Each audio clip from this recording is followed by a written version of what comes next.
വയനാടിനോട് അവഗണന എന്നാരോപിച്ച് പാർലമെന്റ് പുറത്ത് ഇന്ന് UDF LDF എംപിമാരുടെ സംയുക്ത പ്രതിഷേധം ഉണ്ടായിരുന്നു.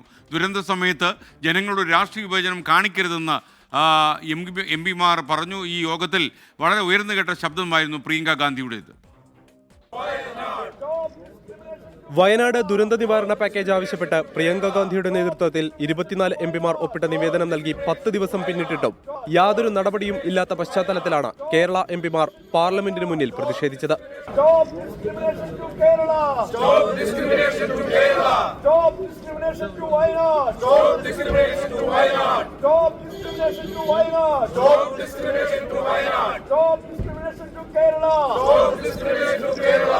വയനാടിന് നീതി നൽകണം എന്ന ബാനറും മുദ്രാവാക്യങ്ങളുമായി നടത്തിയ പ്രതിഷേധത്തിൽ ലോക്സഭയിലെയും രാജ്യസഭയിലെയും UDF LDF എംപിമാർ പങ്കെടുത്തു. ദുരന്ത സമയത്ത് രാഷ്ട്രീയ വിവേചനം കാണിക്കരുതെന്ന് Wayanad MP Priyanka Gandhi. That is a time when they are supposed to set politics aside and give the assistance required.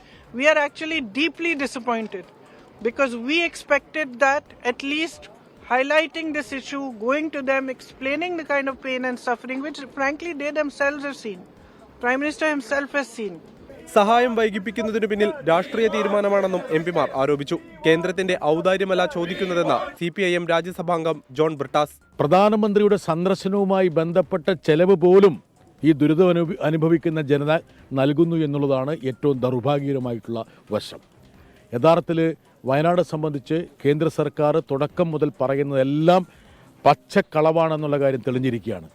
പ്രധാനമന്ത്രി വന്ന് വാഗ്ദാനം ചെയ്ത ആ പറയുന്ന സഹായം പോലും കേരളത്തിന് കിട്ടിയിട്ടില്ല എന്നുള്ളതാണ് ദൗർഭാഗ്യകരമായ അവസ്ഥ. കേന്ദ്രത്തിൽ നിന്ന് അനുകൂല നടപടി ഉണ്ടായില്ലെങ്കിൽ പ്രതിഷേധം ശക്തമാക്കാനാണ് എംപിമാരുടെ തീരുമാനം.